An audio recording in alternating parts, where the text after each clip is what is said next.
would you just start by sort of introducing yourself? Just give us a bit about your background and main Yeah, specialisms and whatever you're working on at the moment as well. yeah, of course. Right, yeah, hello. My name's Chris Kolonko. I'm an archaeologist that works in the UK, and for the past, 18 years, 18, 19 years, probably 18 years now, I've focused on Second World War anti-invasion defences in the UK. As a result of this, for the past 10, 11 years, I've been working as a specialist in archaeology in the field of Second World War anti-invasion defences and other defence infrastructure. Yeah, and today that's kind of the main thing I do. I work on as well community archaeology projects. That's my other specialism. I do a lot of community engagement through projects like the Museum of London Archaeology's Coastal and Intertidal Zone Archaeological Network, which is my paid work at the minute. And, you know, in that I get the opportunity to do a lot of Second World War stuff because we work on the coast with a wide range of volunteers across England. And through that work, we train them and give them the skills that they need to identify vulnerable archaeological sites before they're lost forever. Obviously, with climate change and coastal erosion, there's a lot on the coast which has been not only revealed, but also destroyed on a kind of daily basis. So giving people the skills to be able to identify that stuff and record it before it's lost forever is really, really quite cool. And obviously on the coast, you get a lot of Second World War stuff, so that keeps me happy as well. Yeah, absolutely. Yeah, I can empathise with that as a history buff. You sort of touched on it there as well, particularly in the coast bit inland as well. I mean, what would you say are some of the difficulties? Obviously, you've mentioned coastal erosion. I mean, you see a lot of pictures of entire pillboxes that have literally like slid into the sea, but especially inland as well. What would you say are some of the difficulties kind of identifying these? I mean, we touched on some of these off the air as well, but how do you interpret that? So I'd say the biggest difficulties we face are obviously, I'm going to just do a broad thing, but yeah. obviously loss, you know, so obviously on the coast with coastal erosion, we're seeing things falling off cliffs, like you just said. And also in land through development, we're seeing the continued loss of surviving Second World War. I'm just going to say, I'll just say pillboxes, but I mean the whole gamut of anti-invasion defence. It just saves me reeling everything off all the time. Yeah. So yeah, in particular in coastal areas, erosion is leading to the loss of, you know, masses of these things, and there's very little we can actually do to preserve them physically. So in archaeology, we use something called preservation by records. That is essentially, it's when you think of you know, history. So history happened, but the way of documenting that is through a book or through a document. We do the very same thing for a physical structure in archaeology. So we create a written document which outlines what the structure is, for example, a pillbox, photographs, a survey, drawn survey and things like that. And that gives us the ability to preserve by record. So that is, you know, in the future when this thing's disappeared, someone could come along, read the report and go, okay, this pillbox looked like this. It was one of these, it was here, it was built then. You know, so we've got that information without necessarily having the physical object itself. And this is something that's like largely misunderstood by members of the public and things, is that we don't always need the physical thing. So if something does bounce off a cliff or is going to end up under a housing estate, in the future, we still have a paper-based record instead of having the physical thing. And this is probably the easiest thing to do in terms of preservation, is to just record and do it properly rather than just taking a photograph and going, look, it's a pillbox. So yeah, I'd say that's probably the biggest challenge is that we're going to see continued loss of these surviving defences, and there's nothing much we can really do about it other than make sure they're properly recorded. And it's just getting that message across about what people can do to record, you know, because there's a lot of people who, I call it pillbox spotting. They go around and take a photograph of a pillbox, stick it on Facebook. It's like kind of collecting them. Yeah. All these YouTube kind of live streams, like I'm going into a pillbox, and it's kind of like, look, this was built in World War II. It was used by the Home Guard, and all this stuff is like, yeah. Oh, don't get me started on bunker. I know that's one of your pet hates. That really is. Yeah, it's not a bunker, mate. But yeah, that unfortunately, you know, if that preserved stuff, we'd be in a really good position right now, and things wouldn't be getting demolished, but it doesn't. And it's a massive problem, is showing people that recording is a lot more detailed than just taking a photograph or doing a video and sticking it on YouTube and Facebook. So yeah, that's probably the biggest issue that I've seen today, is that, you know, we can't physically preserve everything. So the best alternative is preservation by record, but very, very, very few people actually do preservation by record. I mean, one of these techniques I've seen you mention, which probably feeds into this, is GIS. analysing? Would you mind clarifying a little bit what that is? So yeah, in archaeology we use a lot of stuff, and we use a lot of acronyms, and GIS is just another one of those.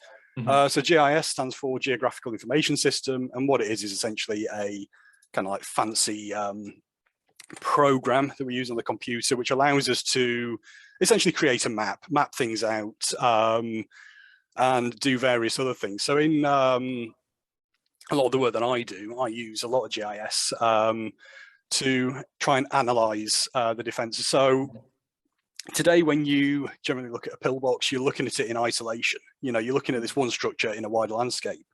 So what a lot of people do is look at the structure rather than looking outwards. And what we need to really consider now is that a single pillbox is one defensive structure of a much wider defensive landscape. So a lot of my work is focused around using GIS to analyze the concentrations of wartime pillboxes, but also most importantly, build up a more complete picture of what originally existed. So what we see today, with the individual pillbox or a group of pillboxes, represents a fraction of what was originally constructed during the Second World War. So a lot of the stuff that originally existed, such as slit trenches, barbed wire, anti-tank obstacles, and obviously the soldiers themselves no longer exist.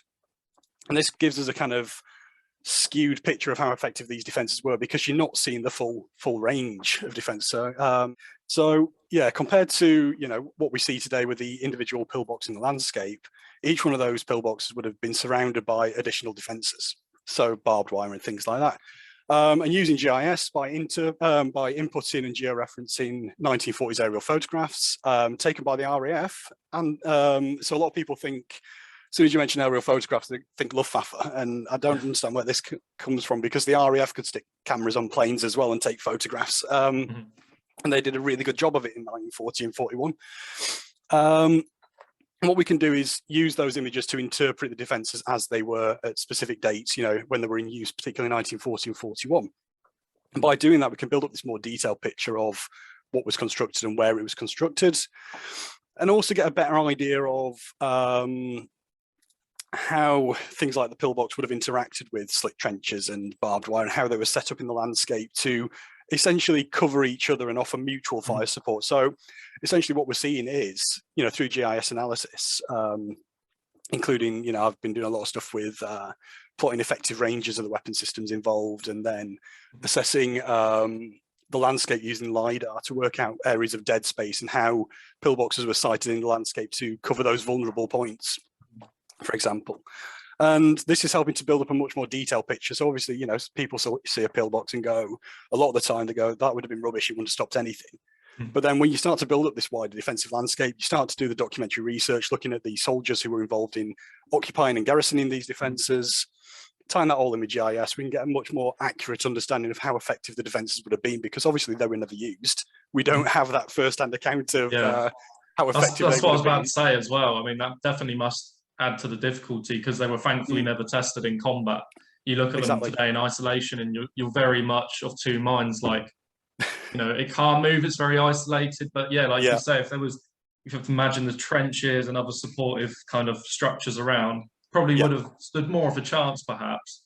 Oh, exactly. Yeah.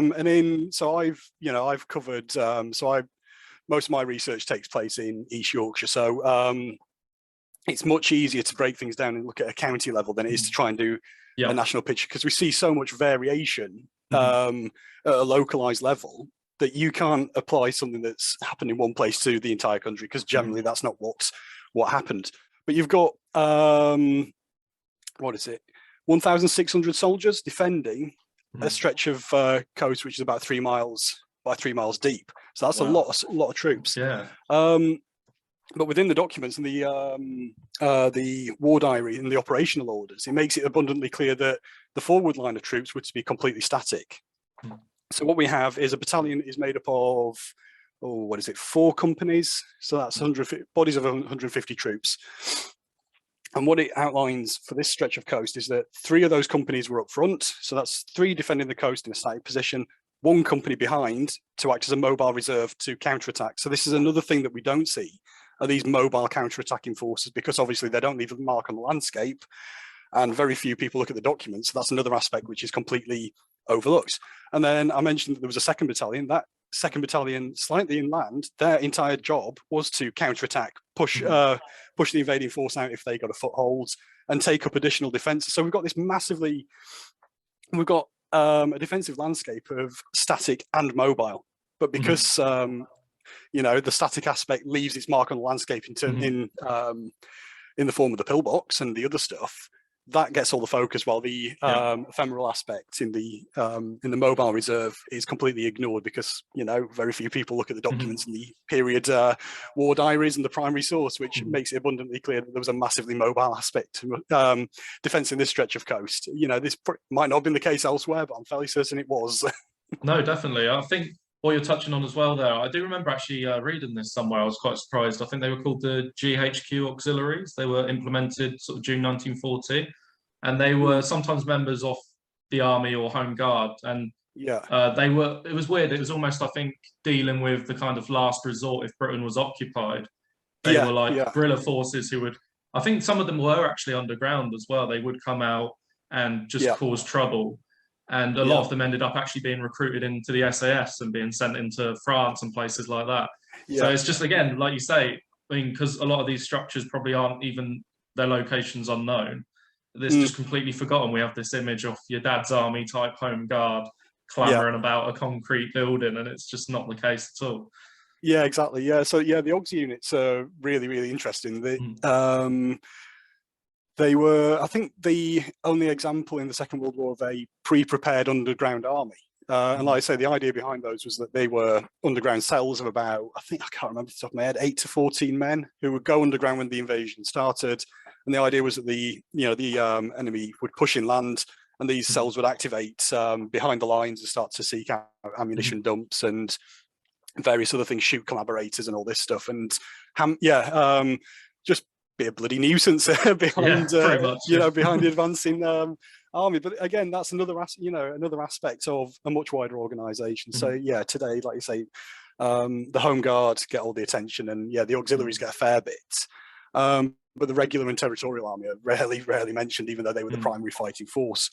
And it's the big problem is looking at these things again in isolation. So you're looking at a wider organization, but then you're just focusing on like the home guard, the LDV, and the auxiliary units when they were part of a cohesive network, you know. And I don't know, it's kind of like looking at D-Day and Operation Overlord by just looking at the military police or something like that, you know.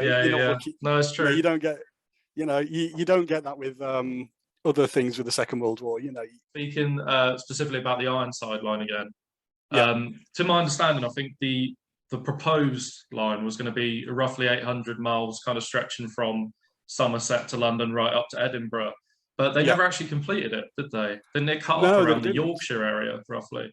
To administrate the defensive strategy, the country was divided into these commands of northern, western, eastern, southern, London area, and then Scottish command, and then from I think end of summer 1940 there was southeastern command and Aldershot command, which were introduced as well to administer the defensive strategy at a local level. So I've said this in other talks, but the thing is, there is no one size fits all strategy that you can employ across the country because of the topography, because of the different infrastructure like roads and rail networks and a whole range of other things. You can't just say, right, we're doing this strategy here and then apply that to everywhere, because it won't work. No, definitely. So by dividing the country up into administrative boundaries, you can apply. Ironside at the top could, say, right, we're doing this. That gets passed down to his local commands, and they filter that information down and then apply that methodology at a local level as they see fit. I mean, one of the things I certainly found online, like we were saying off the air earlier, is the internet's very oversaturated with this kind of like fairy tale-ish narrative. And one of the things I was very surprised to kind of read from the likes of yourself and Peter Hibbs is actually how short-lived the Ironside strategy was. Literally 2 months, and it obviously was never used, but then it was replaced. And yet it's spoken about like it lasted the entire war and was like some fabled final front. And I mean, how do you interpret that mythology? Where did that kind of angle start?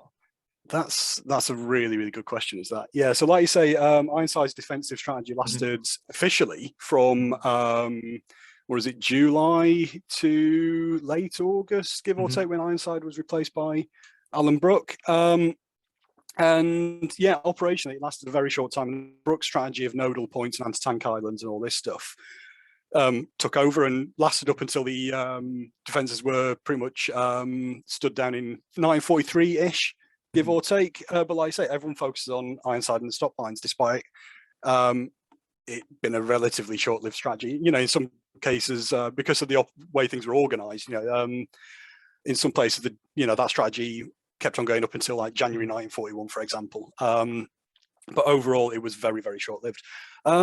And I think, as I've mentioned before, you know, through a lack of research and things like that, I think that's why a lot of this mythology takes on. So there are a lot of people interested in this stuff, but there are very, very few people that do any archive research, any primary source research, or anything like that. And you know, in reality, there are very, very few published works on the subject. So what happens is a lot of people, you know, buy the handful of books that are available and just repeat what they read in those books without necessarily questioning it. This is why, you know, I think one of the reasons why I started to look at the myths was because you see online all the time these like 4 or 5 different facts which you see constantly regurgitated on an almost daily basis, and I was like, I've definitely come across that. Yeah. Sorry, I'm going to cough myself to death. The biggest problem is that there is very little research done at a local level. So, like myself and Peter Hibbs and Rob Lydiard and David Sims have done is focused on a county, which allows you to get that detail out there. So, been up north, I haven't necessarily got the luxury of being able to visit the National Archives and get all the documents I want, but I'm aware of what I need and I can analyse the information that I've got.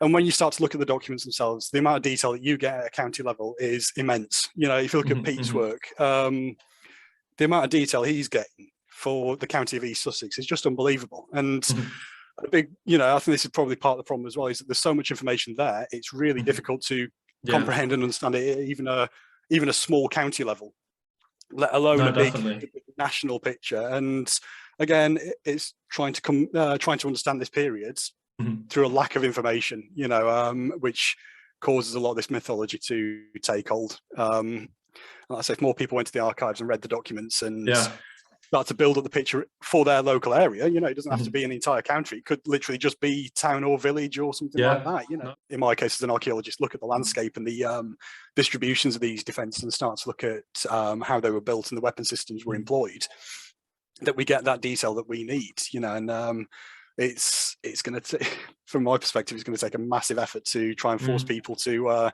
move away from pillbox spotting and pillbox hunting and all that crap to trying to do something useful to better understand these defences. And coming back to the GHQ line stopping abruptly on the border between Norfolk and Lincolnshire, that is pretty much tying directly in to this administrative boundary between Eastern Command and Northern Command, which sits on the southern boundary of Northern Command. Is it goes through Sutton Bridge and around Peterborough, and then the northern extent of that boundary is the border with Scotland.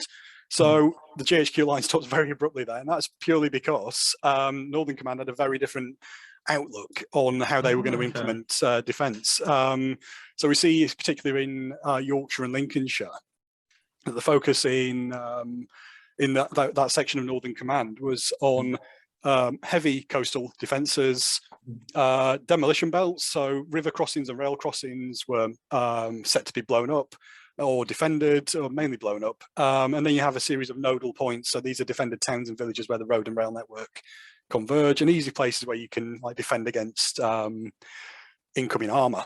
That's quite interesting.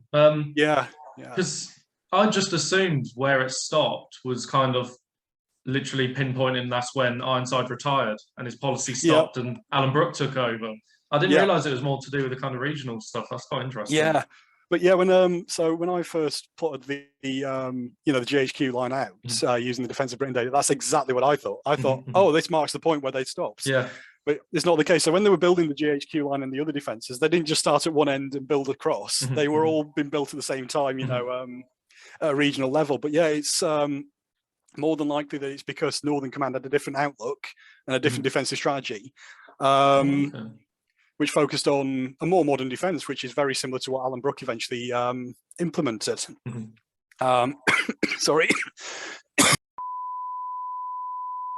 Oh yeah, so the reason why they never actually built it is because, they'd planned to build a GHQ line in the section of Northern Command, and then by the time Ironside had been retired, they hadn't got round to it, so they never bothered building it because the strategy had changed. So that's why we don't see the GHQ line up here. But there are 1 or 2 defended bridges. There's one near York where there's a kind of pillbox incorporated into an old railway bridge, which sits on the proposed line of the GHQ line. So that's a possible, but it could relate to this. The Northern Command defensive strategy of demolition belts and things like that. And, it's another thing to point out is that the GHQ line was just one section of Ironside's defences, and it does get all this focus. But there's a lot of other stuff that Ironside did, which was more in line with Alan Brooke's strategy that took over eventually. And I know it was his predecessor who sort of started the coastal cross, but Ironside continued that as well, didn't he? In the London Outer Ring and places like that. Yeah, exactly. So you've got Walter Kirk, who was the Commander-in-Chief of Home Forces from pretty much the outbreak of war up until he was replaced by Ironside on the 25th, 27th of May, give or take. And Kirk, he set up the local defence volunteers, later the Home Guard. That gets ignored. He started fortifying, vulnerable coastal ports and things like that. He also, at the outbreak of war, implemented the Julius Caesar plan, which was the first method. That's not the word I'm looking for. That's the word that springs to mind. But the first plan of home defence. So at the outbreak of war, there were divisions deployed within the home forces in the UK to defend the coast. And yeah, Lydiard and Sims, in their book, A Very Dangerous Locality, they do a really good job of highlighting these early defences, which were in place from 1939 to 1940, but again, completely forgotten. And Ironside, in his diary, which I've chance would have it, I'm just reading at the minute and comparing it with Alan Brooke's diary. So you got me at the right time for this.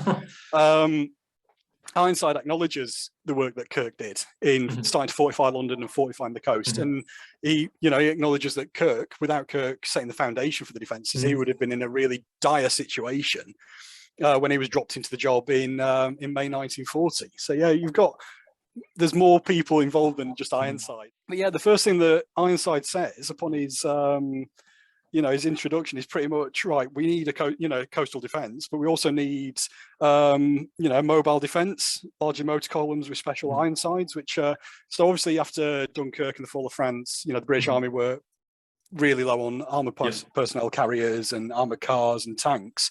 And he set about, creating these things which were called Ironsides, which were like expedient armoured cars to act as a mobile reserve. You never hear that with Ironside. So Ironside makes it very clear that at the beginning, the coastal crust was to, try and hold the invasion force there as long as possible. And with the general idea being that mobile reserves would come in and force the Germans back into the sea, which is, something I'd never seen mentioned before. I'd always, but I've generally heard that Ironside fell out of favour because his defensive strategy was static. And like I say, I've never seen a big thing again is whenever someone says a general statement like that, they never provide a primary source like the Cabinet War File, which says Ironside was crap, get rid of him. But he says in the war diary here, where is it? I was summoned to see Secretary of State at 2:45 p.m. This was on the 19th of July, and told that I was to be replaced by Alan Brooke as C&C Home Forces. He even told me that the War Cabinet wished to have someone with late experience of the war, which they were, from that, if that's what they said to Ironside, and I don't think they'd lie to him, would they? They were just after someone who had experience of firsthand of fighting in France and how the Germans operated, their combined arms warfare, which Alan Brooke had, because he'd fought in France. Ironside from day one makes it very clear that he wants localized reserves. He wants, the GHQ reserve to be able to counterattack. He wants mobility. But because of the resources he has, he can't necessarily do that. But he sets to work straight away, trying to rectify that by, setting up a plan to improvise armored cars and all this stuff. It makes it abundantly clear in this, Ironside's war diaries itself that he wasn't just going, right, we're going to sit still. And it's a lot of it's to do with the regular army being under strength and under equipped, so that they have no choice but to sit. you know, sit relatively static till their equipment's replaced. And it also as well makes it abundantly clear that Ironside had envisaged and set up the nodal point system as well, so that every town and village between the coastal crust and the GHQ line and the additional court and division linear stop lines were to be defended by LDV/Home Guard, which again is tying into the actual role of the Home Guard, is that they weren't frontline forces, they was there sitting behind or in between these defences, garrisoned by the regular army. And they would have worked in cooperation with them. They weren't the primary force, you know. It's the idea behind a nodal point. I use the term nodal point just as a cover-all term. So you've got nodal points, you've got centres of resistance, you've got anti-tank islands, all these things. It saves me reeling them all off. So I just say nodal point. So as we've already said earlier, Ironside set up the nodal point system where every town and village and place where the road and rail network converged, or river crossings, airfields, whole range of things were defended with a series of defences to deny them to the enemy. So key to, it's all termed blitzkrieg, key to that was the use of the road and rail network to quickly push inland with armoured vehicles and mechanised infantry and motorised infantry to push inland really quickly and overwhelm defenders. By denying the road and rail network to you know, the invading force, it slows them down massively. They're either forced to take on the defences on these nodal points head on, which slows them down, costs them troops and supplies, and gives also as well the Navy plenty of time to sail down from Scapa Flow and intercept and cut them off from the rear, from supply. And then if they go around, it gives then the problem of having these defenders in the rear fighting on as they try and push inland. So essentially what happens is the more further you go inland, the more bogged down you get. You get to a point where you can't push inland any further because you're either out of resources or you've got troops tied up in the rear, busy trying to sort out these nodal points and other things. And then at which point the GHQ reserve can come in and, you know, kind of like offer the final blow and stop the invasion moving inland. But yeah, like I say, Arlenbrook changed the focus to nodal point defence rather than the, you know, the linear stop lines that Ironside had established in some cases. But he was just building on what Ironside had already established in a lot of cases by the looks of this. And yeah, Brooke had, you know, obviously by the time he'd taken over, he had a lot better resources. He had more in the way of mobile forces to play with, and had that ability to deploy the regular army where they were more needed. And it's really interesting to see that after, you know, I've done this for like nearly 20 years and I've seen so many things said about this. And it's just interesting when you actually look at what these people were saying at the time. And it's just like, right, okay. So that's not what was going on then. To the great British public then, what would you say, people with an interest or academic or otherwise in pillboxes, how should they go about reporting them properly? Oh, that's a good question. Yeah, so as an archaeologist, the key thing here is making sure your information goes to the historic environment record. So a lot of people are unaware that their local council in most cases will have what's termed a historic environment record, but they're also referred to as sites and monuments records. And these are a database of archaeological and historic buildings which are used to inform the planning process. So whenever a house is going to get built or there's going to be a development, as part of the planning conditions, the first thing that the people doing the planning need to do as part of their planning application is consult the historic environment record. This tells them what is where, you know, and how important it is, and then that information can be tied into a planning application to make sure that there's minimal damage is caused to, you know, caused to the archaeological and historic environment.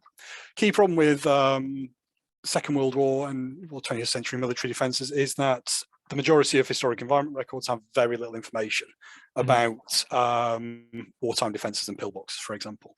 And most records will literally just be a sentence which says World War II pillbox, and that's it, with a location. So as we were saying right at the beginning about preservation by record, that one, doesn't ensure preservation by record, but two, most importantly, doesn't inform the planning process and show how, whether this is a unique pillbox or what, it doesn't show significance, let's say, which is, it makes it really difficult for a HR officer to turn around and say, you need to preserve this pillbox, you know, when they've got like 60 of this type in the county, when in reality type's pretty much irrelevant because the important things are function, local context, and the historical aspect of when these things were built and who occupied them.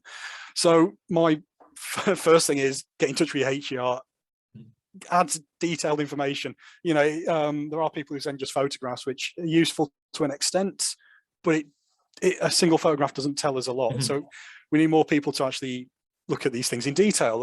So my website, I've got a really detailed site recording guide, which I'll eventually get around to condensing and turn into like a bullet point guide, just so it gives you like things to look for and things to record.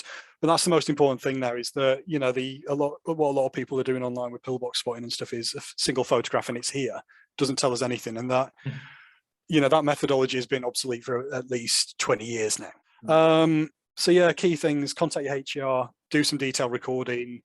If you've got the ability to go to the National Archives, start to look at the war diaries and command files and things like that for your local area. So, you know, it's been up north, I can appreciate that not everyone has the opportunity to be able to go all the way down to Kew. And this is very random, but I have to admit, today and when I saw you on YouTube, first thing I thought, that is an impressive beard. Oh, this one. Oh, yeah, yeah. I was looking at myself at the top. I was like, I need to shave this shit off. But no. I'm dying now. So, no, thanks again. I'll be in touch. No. Have a drink and I'll be in touch soon. Will do. Cheers, right. Thank you.